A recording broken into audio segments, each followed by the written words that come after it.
Dear God, compassionate and kind, forgive our foolish ways.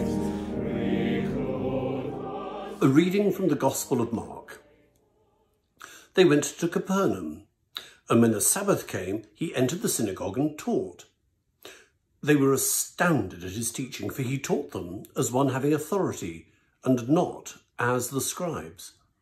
Just then there was in the synagogue a man with an unclean spirit, and he cried out, "What have you to do with us, Jesus of Nazareth? Have you come to destroy us? I know who you are, the Holy One of God." But Jesus rebuked him, saying, "Be silent and come out of him."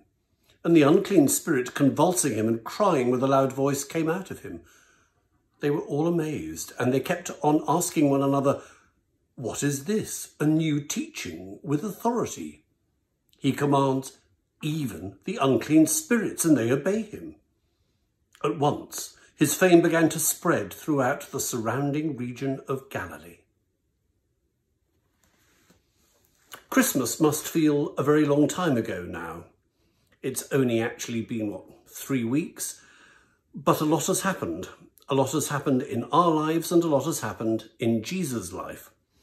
We moved from the infancy stories through Christmas and through the Epiphany, and then last Sunday we heard the story of his baptism, a story which Mark tells us very briefly and laconically. And immediately Jesus is up and about. Jesus is getting on with what he really needs to achieve, and he's not letting the grass grow under his feet. He's baptized, he is tempted, and Mark doesn't give us the great 3-part story of the temptations that we get in Matthew and Luke.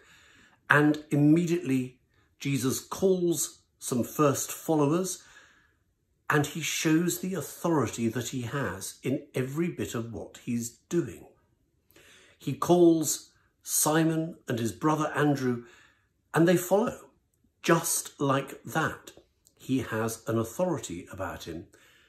And then he goes to Capernaum, and on the Sabbath, he goes to the synagogue.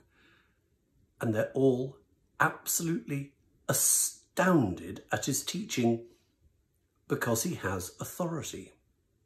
Interestingly, Mark doesn't even tell us what Jesus is teaching, but there is something about him that's more important to Mark than the content of his remarks in the synagogue. It's not the contents, it's the authority.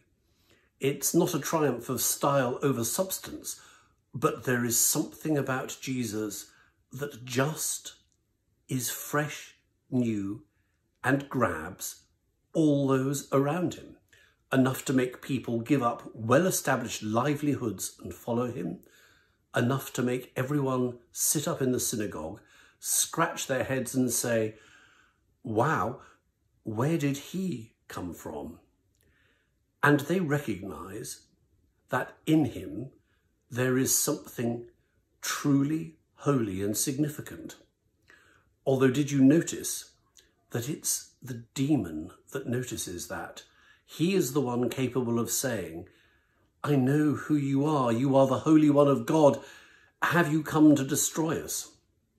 Well, yes, Jesus has come to do a lot of destroying of what gets in the way of the holy.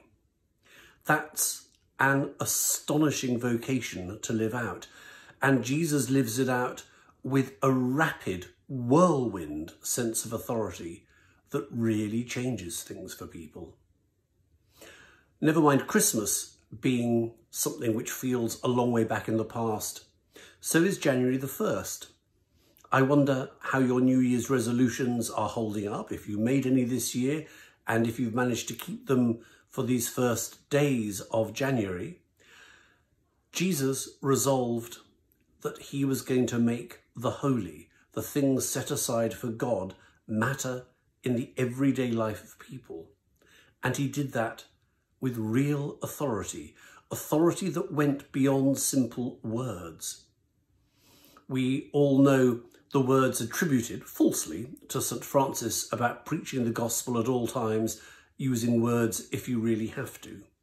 Jesus is bringing to the way he lives his life right at the beginning of the action in this extraordinary, commanding Gospel of Mark.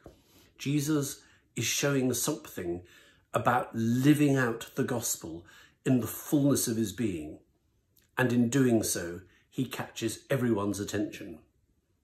Wouldn't that have been an amazing New Year's resolution for us to make as a church community? The gospel teaches us always that there is still time. It also teaches us that the need is always urgent. Let's go on from today with a renewed heart and seek something of Jesus' commitment to prioritise the holy and to change the world. Amen.